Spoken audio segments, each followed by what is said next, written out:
Welcome to another In Wheel Time podcast, a 30-minute mini version of the In Wheel Time car show that airs live every Saturday morning, 8 to 11 a.m. Central. Celebrating 10 years of award-winning car talk, it's the In Wheel Time car show. Just ahead, we have nothing. We have nothing. So go ahead and turn us off. And No. No. Stay with us, because you know it's fun. That's why we win awards for doing this. I haven't figured that one out yet either. I'm going to do the hokey pokey. You know what? If it comes down to it, we'll all get up and do the hokey pokey right here. Yep. Whoa. And I got the song. That's I got access to the song. That's a promise I don't know that I want to keep or they really want to see. We can move the tables out of the way. No, we just get up on the table. Stand on the table. And you shake that ain't it gonna all happen. about. You do the hokey pokey and you turn yourself around. That's what it's all about. Hey! We need more liquor. Oh! Time for an add-on. Hey. Here we go. Hey. Yep. He's working on it. Elon. Yeah, but his mouth's closed. Yeah. I'm not a happy person right at the moment. He's not. Yes, you're not. Yes, you're not. Yeah. He's all right. Because as Mars said, we've had problems with getting guests on today. Yeah, and when we do get them on, it's like, what? But Mars works hours all week long to line up guests for us. So it's not Mike's fault. Then when they don't show, it's like we blame Mars. And we it's not blame his fault. Mars, and Because it's it's really fun. because it is fun. You know, you had talked about Nissan hiring. If you don't want to go for Nissan in Smyrna, Tennessee, you can go for Mercedes-Benz, because Mercedes-Benz is That's actually outside of between Spartanville. Tuscaloosa and Birmingham.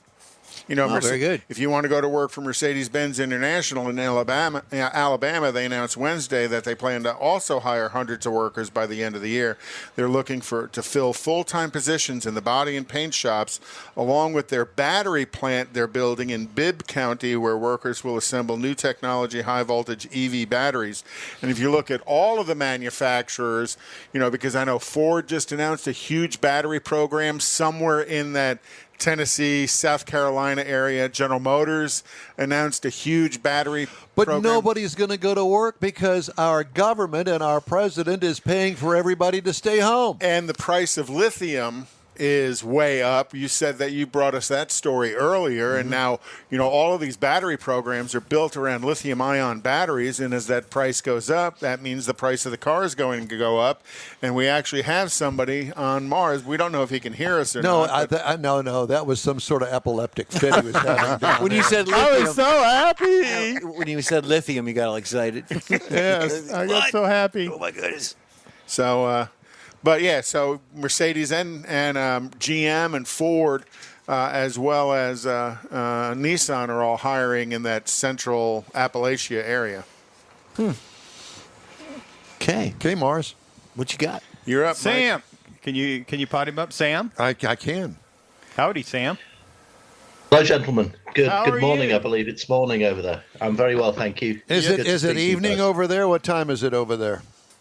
It's 4:00 in the afternoon. 4 so, o'clock. It's tea time. It's beer 30. Yeah.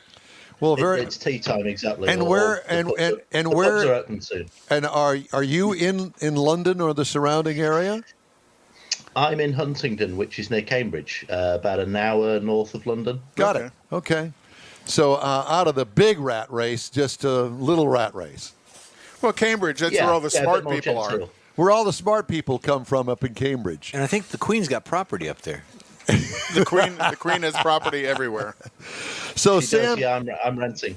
he's renting. There you go. Perfect. Good sense of humor. I like it. So Sam has this thing that he has done, and it is written a book called Formula E: Racing for the Future: Behind-the-Scenes Insight into the World's Premier All-Electric Racing Series. And you know, it's funny because I knew that this existed, but we really don't see it on television. We hear about it, and it's been around for a while. As a matter of fact, I think the first year was 2014. Am I right, Sam? That's right. Yeah, it was born in 2014. They're going to go into their 8th season next year. So the championships straddle years, so 2014, 15. So this season will be 21, 22. Why don't we see it on television? Oh, but we do. Well, they do have a broadcaster in the States. CBS do take some highlights, and they also show the races live, I believe. New York hosted 2 races and has hosted 2 races every year apart from 2020, of course, when the pandemic hit. But yeah, they have a doubleheader over in Red Hook in New York, just near Brooklyn. Interesting. Mm-hmm. Yeah. And how far do they race? I mean, can they have like well, for us, it'd be like a 500-mile race or 200-mile race. How long are they? Well, the races are 45 minutes plus 1 lap. It started off actually using 2 cars. So the drivers would have a pit stop mid-race, get out, hop into another car.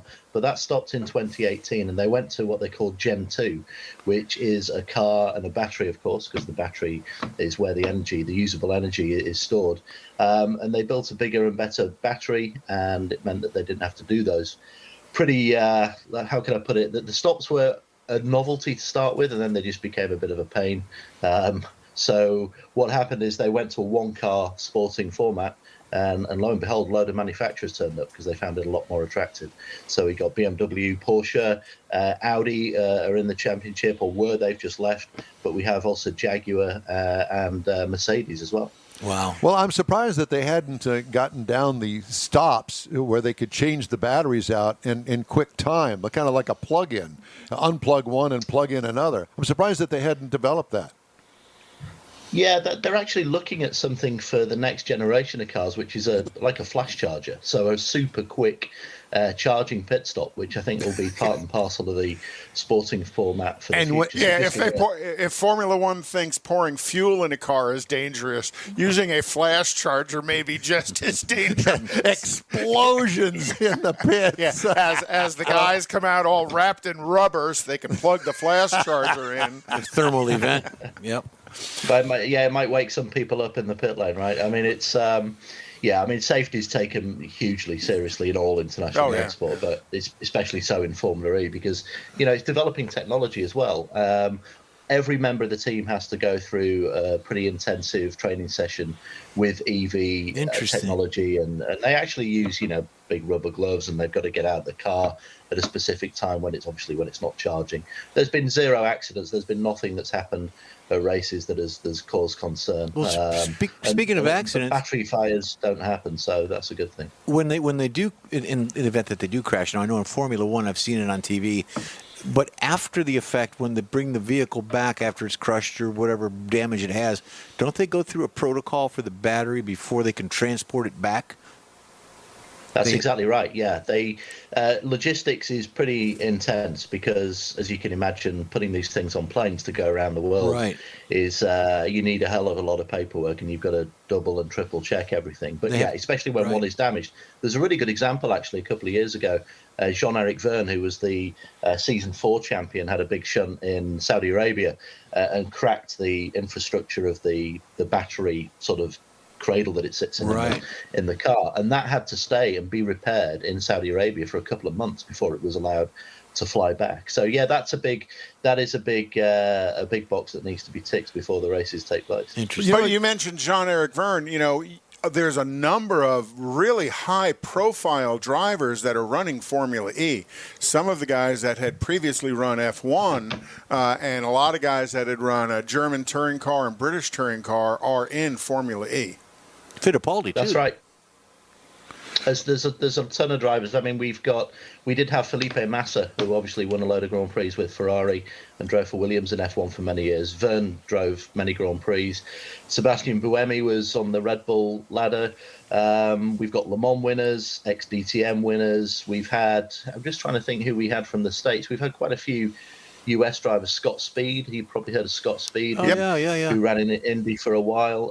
Marco Andretti did a one-off in season 1 for his father's team as well. So, it'd be nice to have a few more American drivers in it. We haven't had one for a while, but the hope is that we can get one next year because there's a seat available at Andretti for next season, which we expect could be a US-based And driver. are the car chassis and powertrain systems, are they basically a spec car, even though BMW, Mercedes, or BMW, Jaguar, Audi are all coming into the series with their name, but isn't it somewhat of a spec car?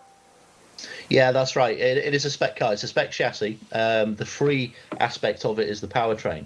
And that's actually where the exciting technology is, in the powertrain itself, in the inverters, in the motors, and the gearbox itself. Even though they don't have gears, they have a connecting gearbox. Tyres are spec, chassis spec.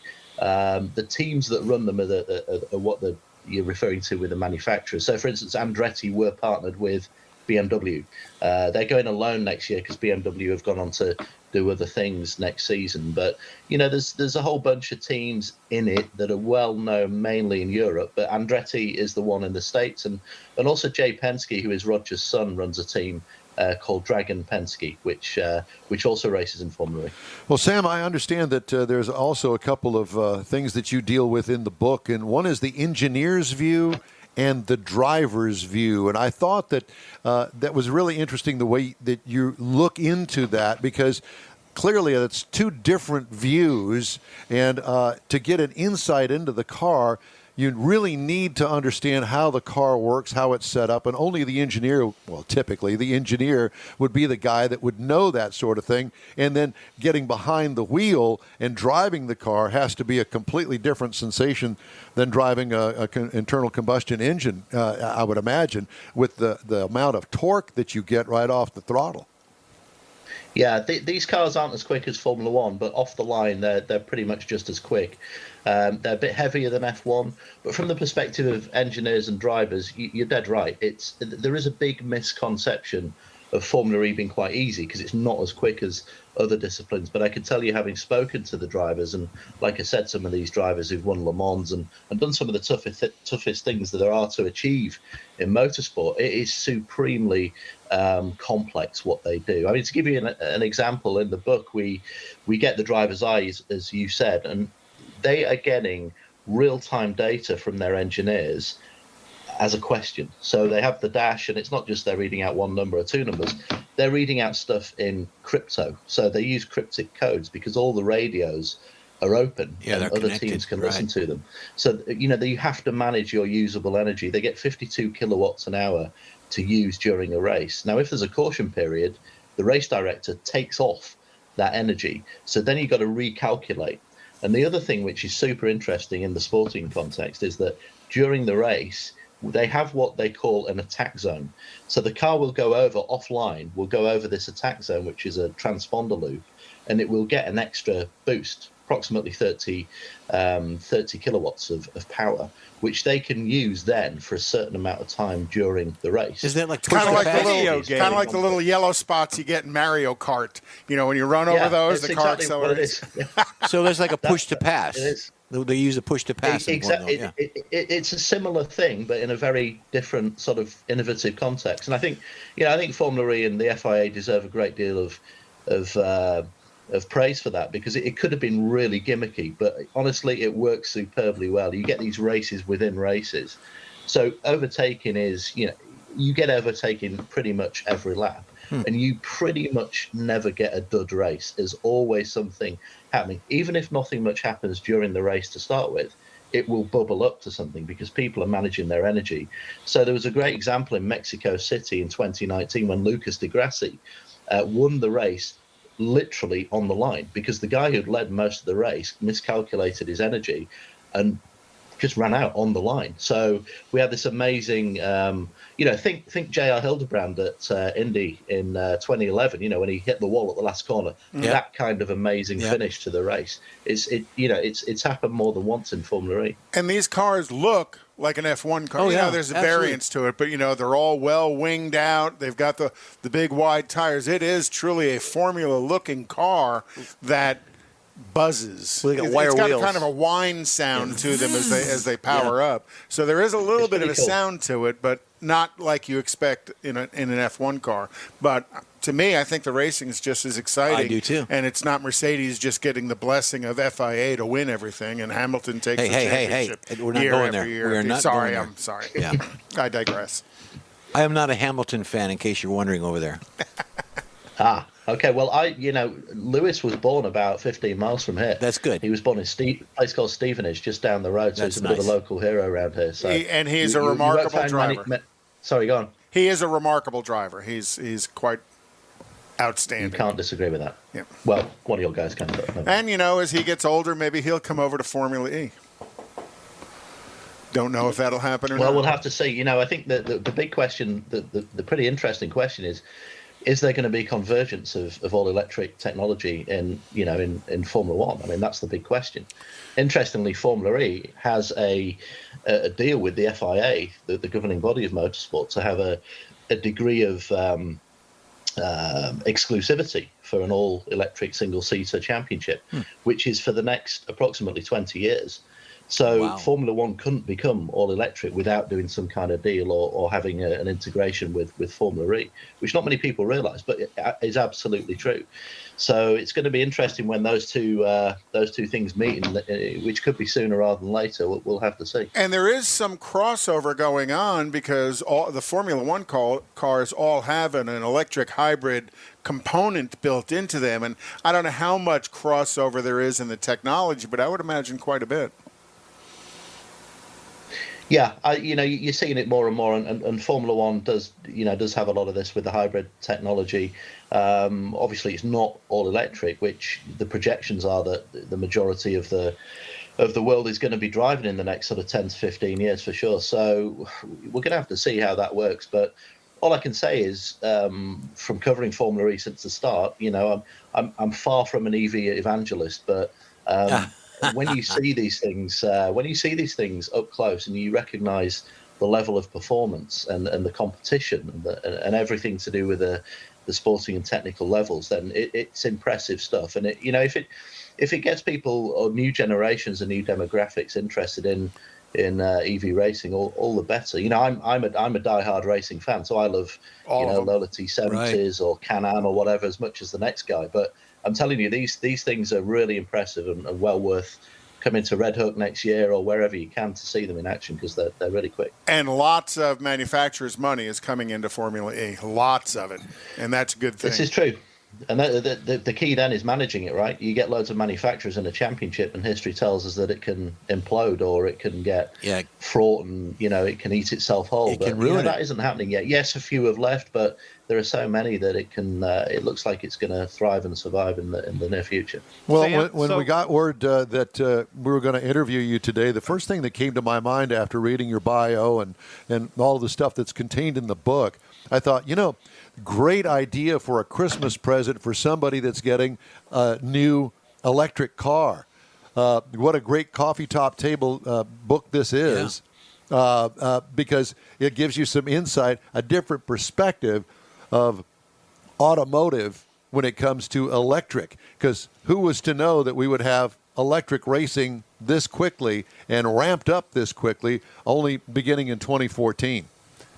Hey, and Sam, and speaking of which, earlier we were talking about maybe getting some Americans involved in it a little bit more, but I read an article, I think, that you just did about possibly some more races in the United States, including maybe Houston? Yeah, that's right. Formula E are talking they're talking to cities all the time. I mean, they have a big subbench, let's call it, of cities that want to stage a race. They started out racing on the streets of Long Beach, exactly the same track that IndyCar have used for many years. And then they went to New York in 2017, and they're looking for another race. I think ideally they'd like to race on the West Coast because California obviously is such a hotbed of technology and EV industry there. But Houston certainly talking to Formula E about something in the future. Who's to say if it'll happen or not, but there are talks ongoing. So I think there will be two races in the US in the coming years for sure. We look forward to having you send us your book to In Wheel Time. We appreciate that. Where can we get a copy of your book? I'll make sure if you get some. Yeah, it's if you go to the Twitter page of the publishing company, it's which I've forgotten the name of. Welcome to my world, my friend. You fit right into today's show. Yeah, amen. Absolutely. I can't even say it's early in the morning. Of course, no. Evro Publishing are the publishing company based in the UK. Got a it. Terrific job with the book. If you go to at Evro Publishing or evropublishing.com, you will be able to get a copy there. You can also get it on Amazon But of course, we'll make sure that you guys get a couple to mull over and to give away in a competition. As you said, autographed, of course. Obviously. Well, I think it's great. I'm glad you mentioned Amazon because, like Don said, this is going to be some great Christmas material for people, and we're going to be starting some of that more of that coming up in future shows. And I'm going to post the Evero page on our Facebook page where people can just click directly to it and order the book. Sam, thanks so much for joining us. We truly appreciate your time on this Saturday afternoon over there in England, and the mothership. No, Tell the Queen hey. Tell the Queen hey for us. Yeah. Give her our best, will you? Yeah, I will. She'll be down the. And that's not Elton. That's the lady in the castle. Yeah. Sam, thanks so much for joining us again. We appreciate it, and best of luck on your new book, Formula E: Racing for the Future. That's a pleasure, guys. All the best. Thank you. All the best. All right, take care. Great information. Yeah. All right. So yes. Publication date September 2021. So it just came out. Yeah. Well, that was a great interview. Yeah, and I did. Hey, and I you did scored okay on that one, Mars. 1 out of 6. Finally. 1 out of 6. But we got one more to go. So I'm hoping for 2 out of 6. Oh, well, let's not jinx it. You got an attaboy. It's only 35 pounds for the book, but it looks to be a pretty cool little book. Well, it's actually the U.S. price is $50. Yeah. That's what it says. I thought you were talking about the weight. Just saying. All right. Hey, if you'd like to get in touch with us, shoot us an email, if you're even still with us. The address is info@nwheeltime.com. Time now for the events calendar. Elon, we're waiting for your email.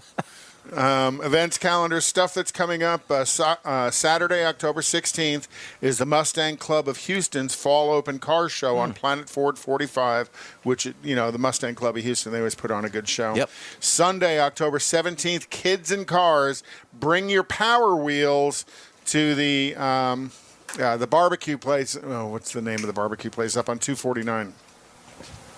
And that starts at 3 p.m., and they're going to have a sectioned-off area for Power Wheels for the kids to show off their Power Wheels. Also, Saturday, October 30th, Chaotic Coffee and Halloween at the French Press in Houston. Saturday, October 30th. Wait a minute. Wait. Chaotic Coffee and Halloween. Chaotic is the name of the car club. You remember Women's Chaos, the car club? We've had them on the show. Okay. Yeah, Mopar. Yeah, Mopar stuff. How fun. Okay, go ahead. And then the Saturday, October 30th, also starting at 8 a.m., is the 13th annual Halloween Car Show at the Funeral Museum, hosted by, was it Space Center? We had them on the show just a few minutes ago, too. Radio Check. Radio Check. Radio Check. Hey, Radio. I got mine. And then October 31st, Houston Cars and Cocktails at Little Woodrow's in Tomball. And then this one's out there a little bit, but worth talking about. December 11th at Legacy Ford is Toys for Tots Car Show in Rosenberg. Cool. Right. Time now for this hour's story from Mr. Mars. And it's a continuation of his theme that he's picked up on, banned race cars. Oh. And this week we're going to talk about those things, those actually ugly cars called the Dodge Daytona and the Plymouth Superbird. Oh, come on. No, if you get up close to one of those cars, you're going to go, ooh. Well, but it wasn't built for looks. It was built for speed, and boy, did it work. That's right. And they did. Dealers literally had them sitting on the lots because they couldn't sell them because the public just didn't like the way they were looked. Ugly. Yeah, they were. Well, plus you can order them that was way off of the ground in the front. That huge wing in the back meant nothing to most people. And you could order them in all those wild Plymouth and Dodge colors back in the day. But you know what? Back in the day. But there was a kind of a sequence of things that kind of got them banned. There wasn't one specific thing that got them banned. But really what started it all was when Richard Petty left Plymouth and went over to Ford. Well, this was designed to help lure him back to Plymouth and to the Dodge house, and particularly to Plymouth. So it was basically designed for that reason and for the 1970 racing season. So it started out with the Dodge Daytona Superbird, a Hemi-powered car, won its first race at Talladega, first car to go over 200 miles an hour as a stock car, and went on to win like 38 races in 1970. So it really jumped out there with a big style. not only in looks, but in the way it ran. So the big wing that's on the back of it is actually 58 inches wide. It's made out of aluminum. I wasn't sure what it was, what I thought it was. But and anyway. it had an adjustable downforce there. The center section was adjustable. You can actually sit on that. Right. You could sit Yeah, on it. and there's a lot of reasons that a lot of people think that it was done as a rule that the trunk lid had to open. And so it was designed that high to do it, to clear the trunk lid. Well, no. It's designed so that the airflow coming across the top of the roof would actually catch that spoiler and actually do what it's supposed to do in circumstances where it just happened to fit that the trunk opened up. And the Superbirds wing is taller than the Dodge Daytona's wing. No. Okay. Yes. Well, please continue on with the story. So- We promise not to interrupt anymore. So the Daytona is the one that started it out, and so the Plymouth designers, the Plymouth engineers, they thought they would make it look a little bit better. They changed the angle of the wing in the back. They also changed the nose piece on it, which was also metal. I always thought it was fiberglass, but it's not. It's aluminum. The fiberglass is for the headlight covers only. Now, it's also got two scoops, rearward-facing scoops, that are above the front tires. Again, for the street car, that's there for looks, but for the race cars, there were cutouts underneath that. One of the rules in NASCAR at the time was that you could do cutouts like that for tire clearance. So that's the reason they officially did it. But the reality of it was they did it to get that airflow, to get the air pressure out from under there. So it was all about aerodynamics for it. So, and again, this is one of the things that kind of led to it once they kind of figured out why they were really doing these cutouts. The other thing was they changed the angle of the rear glass. And they changed it by several different degrees. And so to do that, they had to go across the top of the headline there to actually fill in the body because of the difference in the glass. So for the race cars, it wasn't too big a deal. But for Dodge, because they changed the rules that Plymouth had to build 4 times as many of their cars because they changed the rule. Instead of building 500, they had to build one for every 2 car dealerships. So they had to spend twice as many. So that's why you're going to find on the street cars of the Plymouth, they've got vinyl tops. Cost too much to finish it out for that many cars. They just threw it up there and they just covered it in vinyl, and that's what they put out on the market. So it was a combination of things that got these cars, and it was all about the aerodynamics, just like some of the other cars we talked about, that got these vehicles banned after basically racing only 1 year. They were too fast, and the official reason is they were too fast for the tire. Yeah, but the cars were very successful on big tracks. They were not very successful on small tracks. In 1969, which was the year only Dodge ran, Ford won 23 races. Dodge only won 6. Well, part of that's because the aerodynamics weren't effective after 60 miles an hour. You put these on a drag strip, the street car, street Roadrunner or street Charger would beat this supercar in a quarter mile because it's heavier. Interesting. Wow. So it was a combination of things, but I thought it was some of the things I thought weren't the real reason. All right. Thank you, sir. The In Wheel Time Car Show streams on Facebook, YouTube, Twitch, and InWheelTime.com. Podcasts are available from your favorite podcast provider. In Wheel Time Car Show continues right after a quick break. Well, I think it's going to. Let me tell you about a locally owned and operated group of dealerships called Bayway. Bayway owner Daryl Wisniewski is born and raised right here, and he knows Houstonians better than anyone. Daryl's been in the Houston car business since high school. Houston experience that you just can't get at other dealerships. Once you step into a Bayway dealership, you'll want to become part of the Bayway family, too. Feel good that you're part of Houstonian-owned Bayway Chrysler Dodge Jeep Ram.com, BaywayChevrolet.com, and BaywayLincoln.com. Remember the name, Bayway. Tailpipes and Tacos, Houston's premier monthly car cruise-in, returns Saturday morning, October 16th to the Lupi Tortilla Tex-Mex in Katy. Tailpipes and Tacos is free and you're invited. Collector cars, hot rods, customs, magnificent originals, and resto mods will all be on display. Lupi founder, car collector, and drag racer Stan Holt brings you the coolest Saturday morning cruise-in, Tailpipes and Tacos. Car show season's just around the corner and time to stretch your car's legs in a fun family event. There'll be plenty of fabulous, fresh, made-to-order Lupi tortilla tacos, hot coffee, and adult beverages, too. This is Houston's coolest cruise-in, Tailpipes and Tacos at the Lupi Tortilla Tex-Mex on the Grand Parkway at Kingsland Boulevard, just south of I-10, and on the Southwest Freeway in